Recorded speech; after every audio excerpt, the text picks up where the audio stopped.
Hi, this is HealthCall Live, online, the place for extended versions of interviews heard in our weekly radio broadcast, the HealthCall Live Radio Hour. Well, I think we've all experienced, right, that horrible feeling, that nausea, that diarrhea, that nastiness that comes along when you get what some people call a stomach flu. Well, it's not really a flu virus. It's most likely something else, and it sends over 500,000 people to the emergency room every year. The virus involved is typically from the Norovirus family, and we're going to learn more about that today. Talking with Dr. Lee-Ann Jaykus. She is a professor in the Food Bioprocessing and Nutrition Sciences Department at North Carolina State University. Thanks for joining us today. What do I need to know about norovirus? Okay.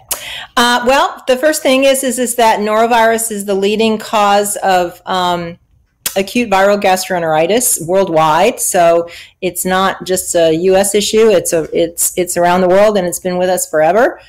It is the virus group or genus of a family called Calliciviridae that consists of lots and lots and lots of different strains.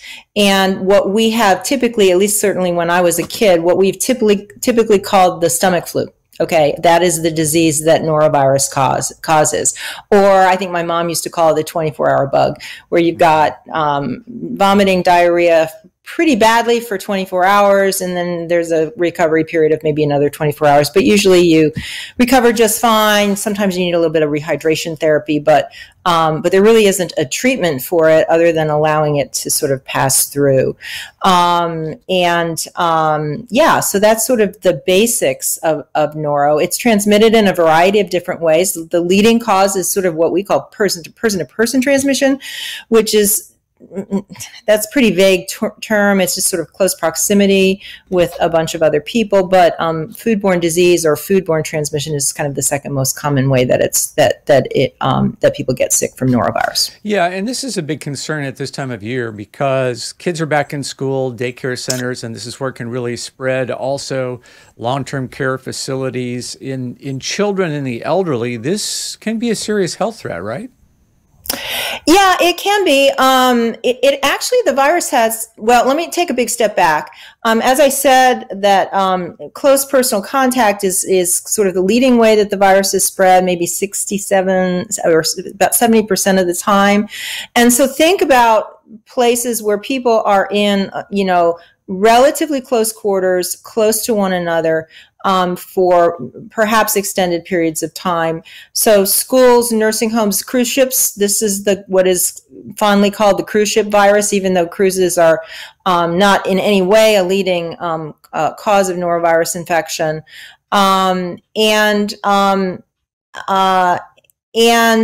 It's really important to remember that this is what we call a fecal oral spread virus. In other words, it's spread by this sounds gross, but it's true. The whole subject is gross, but it's true. Yeah, it is. Yeah. If you consume a small amount of fecal material from an infected individual that has virus in it, then that initiates an infection in the lower gastrointestinal tract, probably in the large intestine, small intestine, and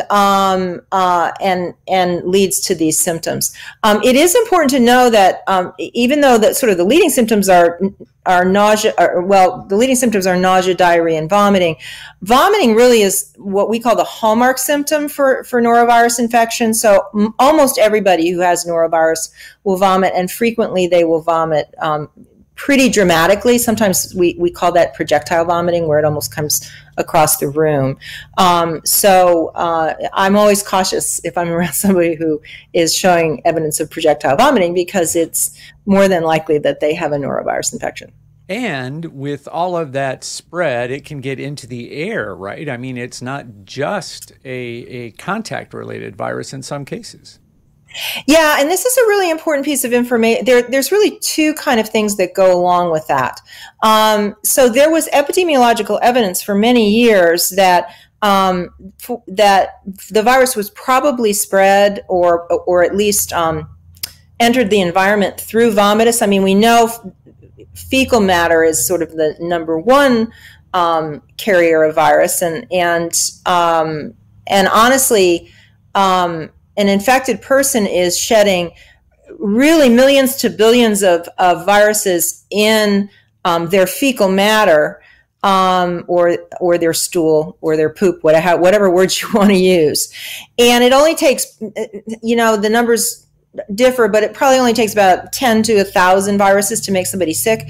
So massive amounts of virus are being spread through fecal material of infected individuals. But we also now know that vomit is spread in lower concentrations, but it's released into the environment in lower concentrations when people vomit. And so one of the kind of big projects that our group did was to try to prove that and quantify it to a certain extent. And so we built, this was probably, 6-7 years ago, we built what we fondly called a vomiting machine. And that vomiting machine was then, we used a harmless virus that mimics norovirus. And then we looked to see, number one, did it get aerosolized in this simulated vomiting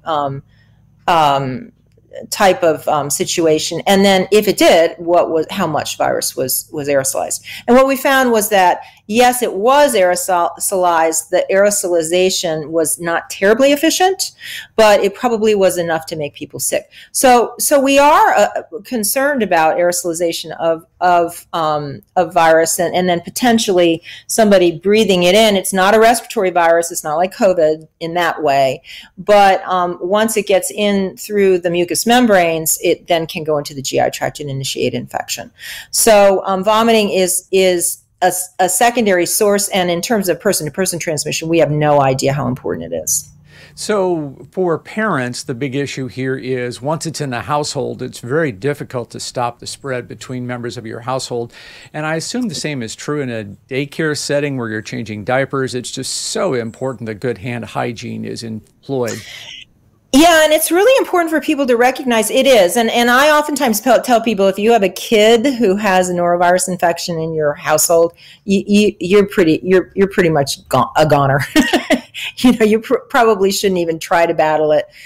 Use good hygiene, wash your hands, disinfect, etc. But it's more than likely that once it's in the household, the whole family's probably going to come down with it. There's there's many important features of this virus, but there's two really important ones that are relevant to your question. The first is that this particular virus, and this is not the same for most viruses that we're familiar with, like influenza or COVID. This particular virus, if it's deposited on a surface, and that can happen if somebody defecates on the surface, or even if you have virus in the air through vomiting and it settles on a surface, okay? But virus is stable on surfaces for 4+ weeks. What? So if you have a contaminated surface, that virus is going to stick around for a really long time. So a month later, I come in contact with that virus, get it in my mouth, and I can be infected after a month? Absolutely, yeah. Wow. And so that means that things like hand sanitizers and surface sanitizers are really important, right? Because that's technically how you should get rid of the virus if it's on a contaminated hand or a contaminated surface. The other big feature that's really important is that this virus is extraordinarily resistant to most sanitizers and disinfectants that are used anywhere. So not only can it stick around, but it's very hard to kill. So that leads me to a lot of different questions. So is the sanitizers used in most restaurants and food service areas, do we know what they're using, and is it effective against this virus? Most restaurants, at least in the U.S., and my guess is somewhere 90% or higher, use quaternary ammonium compounds as their disinfectants. Have you ever seen the rag and bucket, where they'll have a rag and bucket and they walk around? Okay, that is usually quaternary ammonium compound. And formulation is important. So some quat products are better than others, but really the bottom line is that virtually all products that rely on quaternary ammonium compounds as their sole active ingredient are not effective against human norovirus. In some instances, they don't even touch it. In other instances, you might get a 90% reduction. But keep in mind that sort of our standard is wanting 99.99% reduction. So they're still not very effective. So that's what's mostly used in restaurants. So when I see that server wiping down the busboy wiping down the table, they're really not doing anything about this virus. Yeah, and we've done some recent a couple recent studies where that is becoming increasingly apparent. Not only is the disinfectant not working, but also if you're using a rag or a wipe or something like that, if the disinfectant doesn't work, you will remove some of the virus when you do the wiping steps, but then that virus will remain on the rags because it hasn't been inactivated. And so that serves as a source of what we in my field call cross-contamination. So the ability of one surface, of the cleaning process of one surface to actually contaminate another surface. So what is effective? I'm assuming hand sanitizers with an alcohol is that doing any good? So we also did a study where we looked at, I think, 9 different hand sanitizers. The active ingredient, the active ingredient by far for most commercial hand sanitizers is some sort of alcohol, usually ethanol, but sometimes isopropanol. I always tell people, hand sanitizers are better than nothing, okay, if you have nothing, but you should never rely on them to completely eliminate norovirus. So really good hand hygiene, meaning don't get it on your hands to start with, okay, or good hand washing are your best controls relative to hand sanitizing. Let's shift to what I'm doing in my kitchen, not necessarily around norovirus, but just generally. So I just checked last night. I spray down countertops with a plant-based disinfectant. That's why I bought it. I thought, oh, it's plant-based. It's a disinfectant. Oh, that's going to be good. It uses thymol as its active ingredient. Is that doing any good at all? Well, I haven't done studies with thymol, and I have read studies that use other kind of natural ingredients that are not all that dissimilar from thymol, and they generally don't work at all against norovirus. I would be very leery that it works against human norovirus. One of the problems and I don't want to get into a lot of detail on this, but we can't cultivate human norovirus in the lab, or we can, but it's not a method that we can use for routine disinfection studies at this point in time. And consequently, we rely on using these culturable surrogate viruses that mimic norovirus but aren't really human norovirus. And those tend to be a little bit more sensitive to sanitizers and disinfectants. And they also serve as the basis, or the data from them also serves as the basis for making label claims for antinoroviral activity. So you will see sometimes when you pick up a product or buy a product in the store that it'll say, oh yeah, we work against human norovirus. But it's really important to keep in mind that the ability to make that claim on a surface sanitizer is entirely based on these surrogates, and the surrogates really are not a great model. Oh, so you even have to be pretty cautious when you read the label claims. So what about just general bacterial cleanup? Are those products that I'm using, like that thymol and other sort of disinfectant wipes, are they helping? Are they doing anything? They're much more effective against bacteria than they would be against norovirus. I can't tell you how effective they are against bacteria without reading those studies, but I can tell you they would be more effective. What do you do in your own home, in your own kitchen, that I might learn from? You've studying this stuff, you've got to do something different than all the rest of us, right? Well, my kids laugh because, you know, I do have stool samples from people who have gotten sick with norovirus, and when my girls were growing up, it was not unlikely to find a stool sample sitting in the freezer that mom was waiting to take into the lab. So I may be a little more cavalier than other people because I keep poop in my freezer. But you know, I am very careful about. I'm careful about hand hygiene, but I know enough about norovirus and the fact that, you know, your real risk factor is being exposed to a person who has it, okay? And so you know, in day-to-day, in terms of norovirus control, day-to-day, I don't worry so much about it. I do worry, for example, if I happen to be around a vomiting incident, a public vomiting incident, and actually in most, certainly retail establishments, there's a lot of efforts to clean up rapidly and effectively and cordon off after a public vomiting event. I think that bathrooms, you know, kind of public restroom, a reservoir for the virus.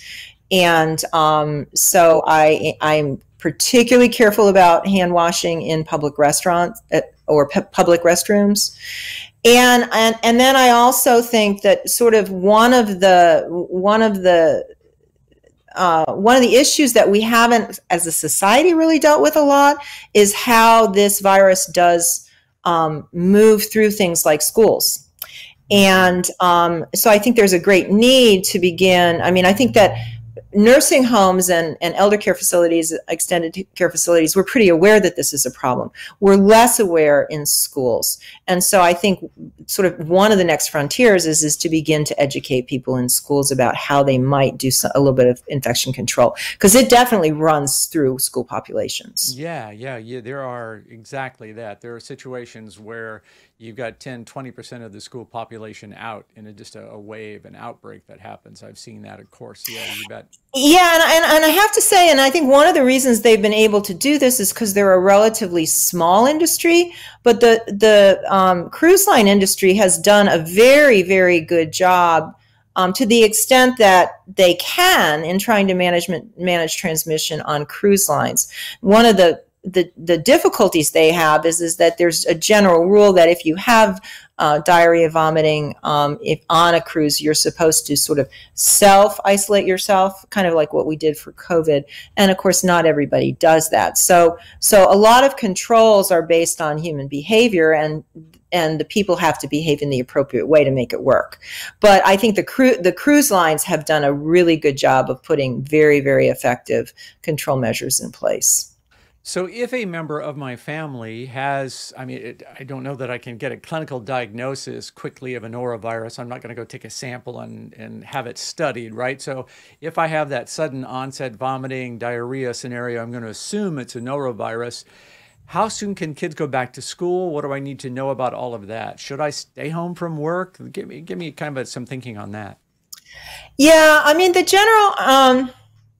I'm going to talk about this from the standpoint of the food code and managing retail food establishments, because I think those guidelines are pretty good guidelines, or it's kind of the best that we have right now, I should say.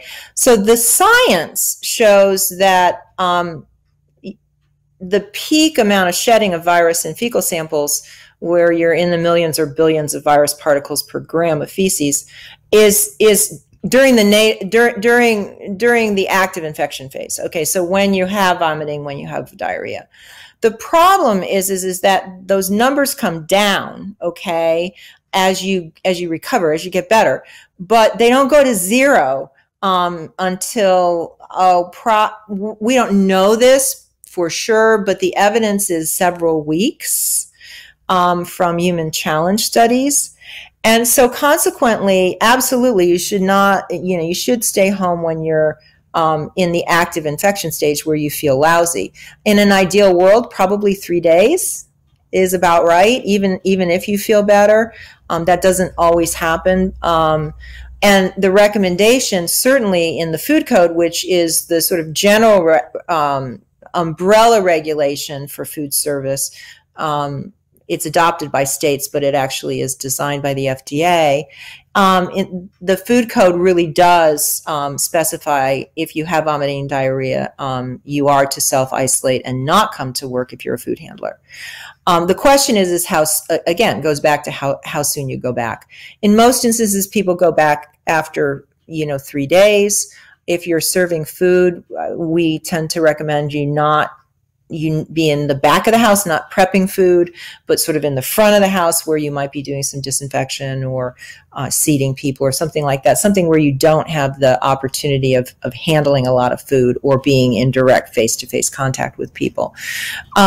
So that's one of the big recommendations. Others are, cleaning up before you sanitize. So you clean, then you sanitize. Another is to try to use a sanitizer that has some anti-noroviral activity. And the other is super important, which is, and again, it's this part of the food code is attention to really good hand hygiene. With a focus of no bare hand contact of ready to eat foods, and use of good well vetted methods of hand washing. I think that's where we're going to leave it. Thank you. Fascinating discussion about a really disgusting topic, but I'm glad we had it. That is Lee-Ann Jaykus. She is a doctor, PhD at North Carolina State University who has studied norovirus. Thanks for being with us. Great. Thanks. Bye.